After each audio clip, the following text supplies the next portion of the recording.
Berita sepekan Indonesia, mulai dari bencana, politik, hingga skandal yang mengguncang. Dalam sepekan terakhir, Indonesia diwarnai berbagai peristiwa penting. Mulai dari bencana alam, dinamika politik, hingga isu sosial yang jadi sorotan publik. Kita mulai dari kabar yang paling sering terjadi, bencana alam. Berdasarkan laporan Badan Nasional Penanggulangan Bencana atau BNPB, cuaca ekstrim masih mendominasi di berbagai wilayah. Banjir, angin kencang, dan longsor terjadi di sejumlah daerah seperti Jawa Tengah, Jawa Timur, hingga Sulawesi. Ratusan kepala keluarga terdampak, bahkan ada korban jiwa akibat longsor.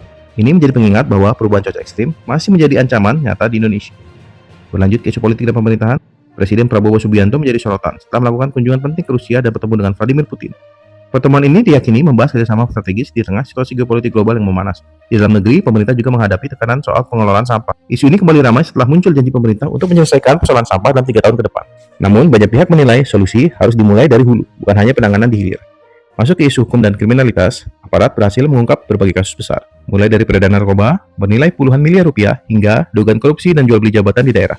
Bahkan beberapa kasus viral seperti ceramah tokoh nasional yang dilaporkan ke polisi juga turut memanaskan suasana publik.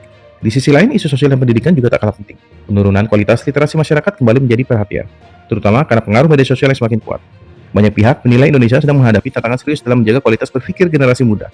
Tak hanya itu, krisis lingkungan seperti pencemaran di sekitar tempat pembuangan sampah juga mulai berdampak pada kesehatan warga. Ini menunjukkan bahwa persoalan lingkungan bukan hanya isu jangka panjang, tetapi sudah menjadi ancaman nyata hari ini.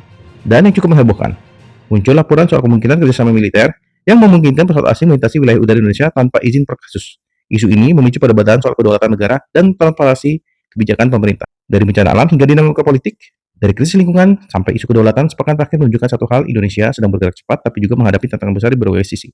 Pertanyaan sekarang, apakah kita benar-benar siap menghadapi masa depan yang semakin kompleks?